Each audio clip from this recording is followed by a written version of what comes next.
Pitching was supposed to be the question mark for Ohio State entering the 2019 baseball season. Don't tell that to a pair of OSU freshmen, though. On Saturday, true freshman right-handed pitcher Garrett Burhenn had a stellar debut for the Buckeyes, 2-0, who downed Seton Hall 6-0. The 6'3", 210-pound Burhenn tossed 8 innings, gave up just 1 hit, did not walk a batter, and recorded 6 strikeouts. This came one day after Ohio State redshirt freshman lefty Seth Lonsway recorded 9 strikeouts in 6 innings, while giving up just 1 run, in OSU's 4-3 season-opening win over the Pirates, 0-2. Burhenn is a native of Indianapolis, Lawrence North, and was first-team All-State as a senior in 2018 when he was 6-1 with a 0.76 ERA and 101 strikeouts in 55.1 innings. As a junior at Lawrence North in 2017, Burhenn had a 1.76 ERA with 88 strikeouts. In the Saturday win over Seton Hall, Ohio State's offense was led by senior left fielder Brady Cherry, who had 2 hits, including a solo home run. Sophomore catcher Brent Todes also had 2 hits and an RBI for the Buckeyes, and junior shortstop Noah West smashed a 2-run homer. Here is the full game recap, courtesy of Ohio State's official site, Port Charlotte, Florida. Another day, another fantastic debut on the mound by a Buckeye pitcher at the Snowbird Classic. Freshman right-handed pitcher Garrett Burhenn tossed 8 scoreless innings in a 1-hit performance in his collegiate debut as the Ohio State baseball team won 6-0 over Seton Hall Saturday afternoon at North Charlotte Regional Park. Burhenn, from Indianapolis, Indiana, struck out 6 with no walks to help Ohio State claim its first shutout of the year and improve to 2-0 on the weekend.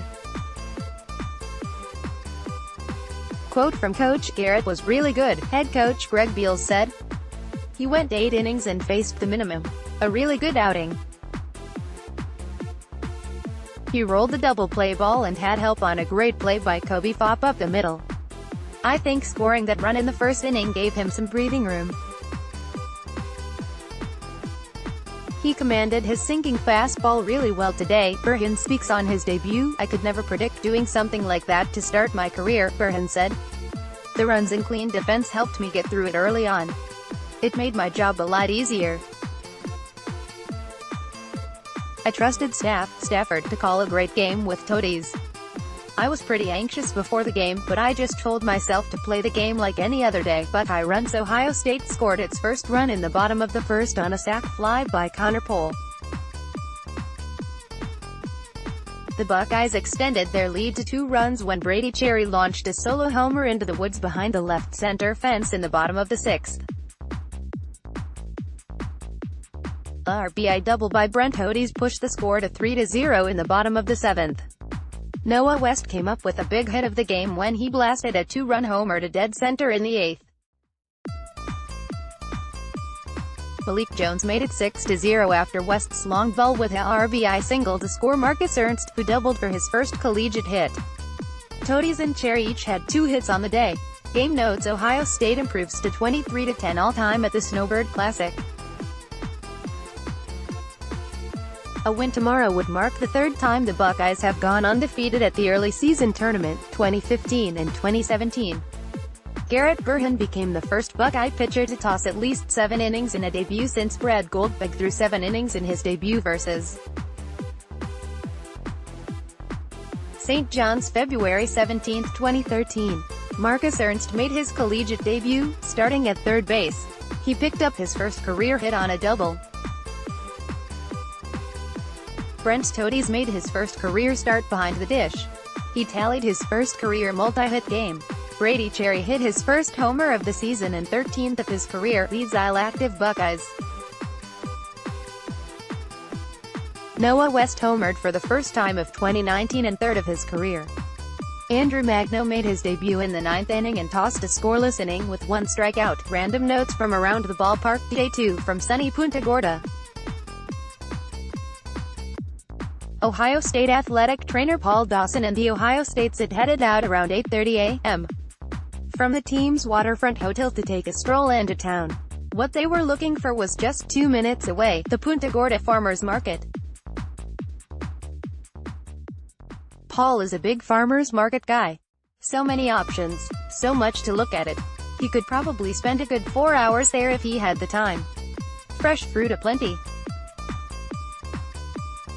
Pineapples, mangoes, oranges, kiwi and berries. So luscious. Fresh vegetables, kettle corn popping, handmade jewelry, hand-carved cypress outdoor furniture chairs. Anything you could imagine, the market had it.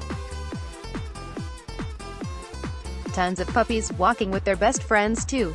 The sounds of a gentleman playing some tropical tunes with an acoustic guitar. The two best stands at the market. The first was for sure the smoothie stand. A blend of heaven in a cup. Squeeze the day, feel the vibe. The second best? The guacamole stand. Holy guacamole. Our morning was probably better than yours. Thomas Waning hit the books before team meal this morning in a fun, casual occasion. He was seen rocking back and forth in a hammock tied to 2 palm trees with a big smile on his face. Life is good, man.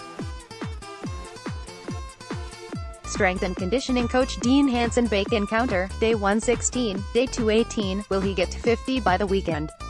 Probably.